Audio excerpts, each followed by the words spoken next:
বন্ধুরা, আজ আমি বানিয়েছি বেসন কাচিলা। এই যে দেখুন কি সুন্দর দেখতে। বন্ধুরা, এটা দেখতে যেমন সুন্দর খেতে সুন্দর। তাহলে বন্ধুরা চলুন আমি কি করে বেসন কাচিলা বানালাম। নমস্কার বন্ধুরা, আজ আমি বানাবো বেসন কাচিলা। এখানে আমি এই বাটি মেপে এক বাটি বেসন নিয়েছি।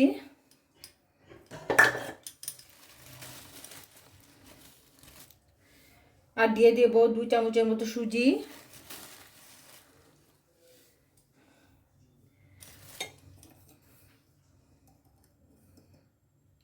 স্বাদ মতো নুন, এখানে আজওয়ান আছে, এটা একটু ঘষে দিয়ে দেব।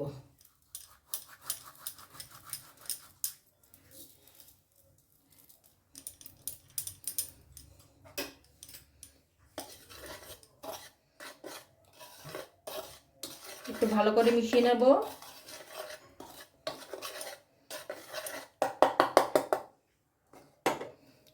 এবার দিয়ে দেব কসুরি মেথি।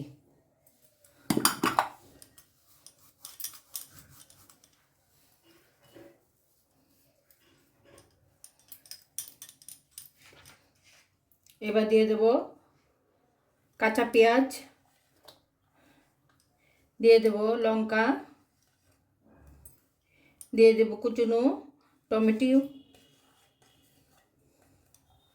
আর এখানে 1 চামচের মতো আদা কুঁড়া আছে, ওটা দিয়ে দেব।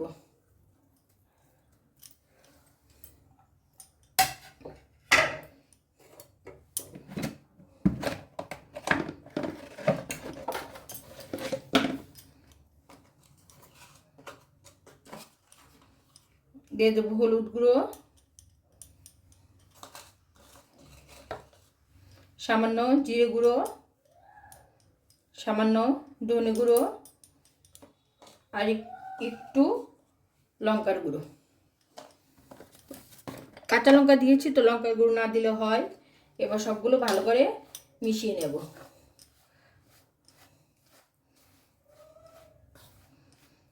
বেসন কাচিলার মধ্যে এই যে ব্যাটারটা বানাবো এটাই আসল।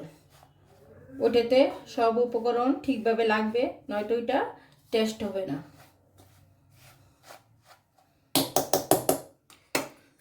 আর এখানে দিয়ে দেবো কুচনো ধনে পাতা।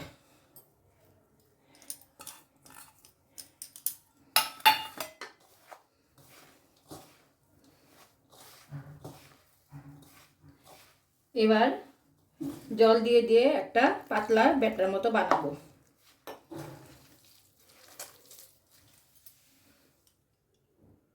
এই যে বন্ধুরা, ব্যাটারটা বেসন কাচিলা বানানোর জন্য যে ব্যাটারটা বানিয়েছি এটা একদম রেডি হয়ে গেছে। এটা এর চেয়ে বেশি আর পাতলা করবো না, ঠিক এরকম ঘনত্ব থাকবে। এবার এগুলো ভাজবো।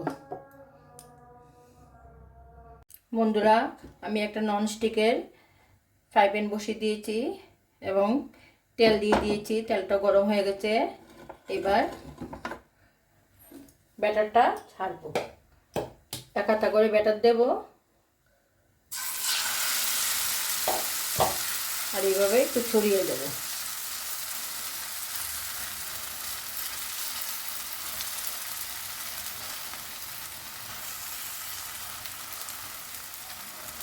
গ্যাসের ফ্লেমটা একদম লো করে দিয়েছি, নয়তো পুড়ে যাবে।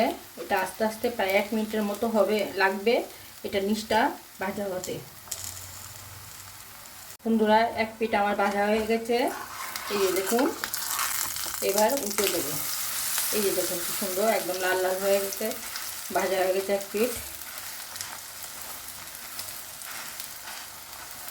একটা চিলা ভাজতে মোটামুটি 1.5 থেকে 2 মিনিট লাগে, উল্টে পাল্টে ভাজতে হবে। এই যে বন্ধুরা, এবার ওই পাটটা উল্টিয়ে দেবো। এই যে এটা উল্টে দিয়েছি, এটা আরও 1-2 বার উল্টে পাল্টে একটু কড়া করে ভেজে নেব। এই যে বন্ধুরা দেখুন, একটা চিলা আমার হয়ে গেছে। ওই দেখুন কি সুন্দর, এটা নামিয়ে ফেলবো।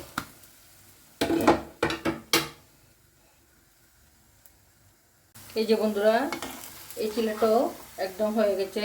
এই যে দেখুন কি সুন্দর হয়েছে। এটাও নামিয়ে ফেলবো। এখানে আমার দুটো চিলা হয়ে গেছে। এভাবে আমি সবগুলো বানিয়ে দেখাবো। এই যে বন্ধুরা দেখুন, বেসন কা চিলা সবগুলো আমি বানিয়ে ফেলেছি। দেখুন কি সুন্দর লাগছে দেখতে। বন্ধুরা, এটা দেখতে যেমন সুন্দর, খেতেও সুন্দর। ভিডিওটা ভালো লাগলে লাইক করবেন, শেয়ার করবেন। নমস্কার।